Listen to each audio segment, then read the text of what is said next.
As we begin another week, let us calibrate. Let us set our intentions on something.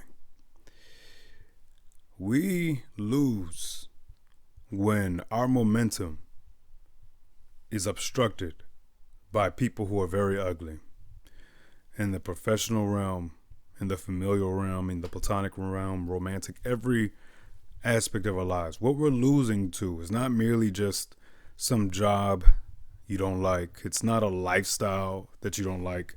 It's not just a circumstance, because I assure you, there's so many people, millions of people in this world, way worse off, objectively worse off than you or I. I don't believe that our circumstances are as bad as we feel they are. What is as bad as we sense, the thing that is bad, is the ugliness in people. And people talk a big game about being strong and being powerful and like just overall having this very high self-esteem. But from these supposed high self-esteem having people, from these people that are supposedly so strong and so powerful, you tend to see the most ugliness. Insecurity is rampant in all of the people that we encounter. And what happens is that ugliness, we don't talk about this enough. We don't talk about at all the ugliness in people enough. And how that ugliness is 100% responsible for tons of stress and dysfunction in our lives. What's worse is we allow other people's ugliness. And I'm talking about internal ugliness. We allow their ugliness to rob us of our joy, to rob us of our peace. Yeah, forget joy and feelings of like gleefulness, right? They rob you of your peace. And worse than even that, you become them. Their ugliness latches on to you like the freaking symbiote in Spider-Man. You know what I'm talking about with Venom? It sticks to you and it becomes one with you. And then you forget who you ever were trying to be. You forget who you ever could possibly be, whoever you were. I can't stress enough the reality of can't beat 'em, join 'em. And I can't stress enough that our sense of well-being and our sense of satisfaction is very much so dictated by everybody around us. Because, especially in your work environments, if you're dealing with rude, ugly people in whatever form, it's as bad as family. And I don't believe that the people you work with are your family, but they have a powerful effect upon you. Why is that? Because you are around them a lot. That's the bottom line. You invest your time and energy into a particular kind of space around a particular kind of people, most people do, for long, long periods of time. Eventually, no matter how much you would like to have your guard up, there is eventually an openness and a vulnerability that will occur. And this vulnerability allows the good and the bad to affect us. And it becomes so real. We buy into it all. It's so real. It's so meaningful. Because on the flip side of it, it's nonsense. We're all making this up. It's LARPing. You know what LARPing is? Live action role play. When you go to work, you're live action role playing. You are playing a role. And you are playing a role, and then you are at the mercy of those above you who are playing a particular kind of role. If there's anybody above you. You are playing a role, man, and that fakery and that artificiality, coupled with a kind of toxicity, coupled with when you confronted with that toxicity, you feel muted, you feel stifled, you feel like you can't communicate everything you like to communicate. How many times throughout the day do you want to tell somebody to just F off? How many times are you going to like tell somebody that you are a fool? What a fool you are, right? And so since we stifle that voice and we stifle that authentic response, it becomes, it's like hey, we're heading to the holiday season, the tangled Christmas lights. You ever have to untangle some Christmas lights? It's a pain in the ass. That's what happens to our feelings and our emotions and everything going on inside of us. It becomes all tangled up, and we do not know where to begin. We don't know where to start in regards to making ourselves feel better and making ourselves see things more clearly. So my point is, and what I'm encouraging you to do, is commune with those who have a healthy mind and a healthy spirit. Do not participate in the verbal diarrhea. It's not doing you any favors. Do not participate in the toxicity and the gossip. It's not doing you any favors. To the best of your ability. I know it's easier said than done. Everybody looks for something to pass the time. We all look for some kind of way to distract ourselves from the suffering, from how inane it all is, from how monotonous it all is. But I'm telling you this. I believe just a kind of pure, boring, tedious monotony that is insulated from the toxic gossip, nonsense, verbal diarrhea. I think that is, you're better off in that kind of atmosphere than you are just talking out of your ass and listening to other people who are just talking out of their ass.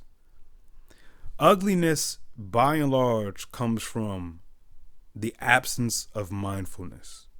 And the reason why so many people that you encounter throughout the day are very mindless and very rude and very just overall some kind of toxic is because they have no reverence towards mental hygiene, physical health, spiritual health. They don't care about getting their sleep. They don't care about their diets. They don't care about engaging in challenging themselves with a kind of physical activity. They don't care about healthy conversations. They wish they could care, but they don't. It's because, again, to harken back to the whole can't beat 'em, join 'em, what people do is simple. It's similar to how we kind of all just lazily believe in God. Everybody notices now that, oh, okay, you could be loosey-goosey and kind of just say you believe in God and just do whatever you want and think whatever you want and act however you want, but I can just say I believe in God and then you still respect me because of that? Oh, okay. Oh, okay, so if I get married and if I have children, then you look at my life as valid and so therefore I'm living life and you will accept me and praise me as valuable? Oh, okay. It's like, oh, okay, nobody else gives a damn about being ugly and toxic and gossipy and nonsensical and just talking out your ass, so I'm going to join them. Can't beat them, join them. What other people see that they're allowed to get away with, they'll get away with because we have no standards. We have no social standards. And what I'm telling you is that I guess I'm saying I'm here. I'm letting you know that I care about social standards very much. However many times I fail to live up to the social standards that I believe in, it's not about perfection. It's never been about perfection. It's always been about the striving. It has always been about the aspiration, about the effort, the rebound of it all. Don't mistake your work life for real life.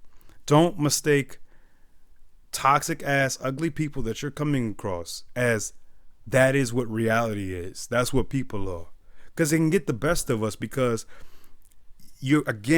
anything that you're putting your time and energy to, any person the reason why a lot of times a guy can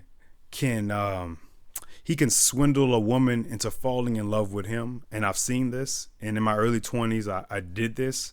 Not so much having them fall in love with me, but rather it's what all you had to do when I was a teenager was ask a girl questions. And you didn't have to say anything about yourself. Just keep asking the questions. Just keep asking the questions. She'll just keep talking and she'll keep talking. She'll keep talking because not all women, but some women just merely like attention. They have no interest in a kind of mutual understanding, especially when you're teenagers. And this is when we were teenagers. My point is, a lot of times you could trick a girl into having a kind of feeling for you, an attraction to you based solely upon the time and energy that was put into each other.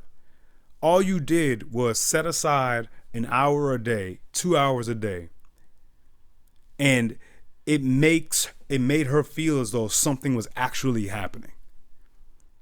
And that's how we feel in our workplaces. And that's how we feel even outside the workplace. You're just putting time and energy into so and so, into John and Jane. And you feel like there's something going on. There's something happening. And this feels so real.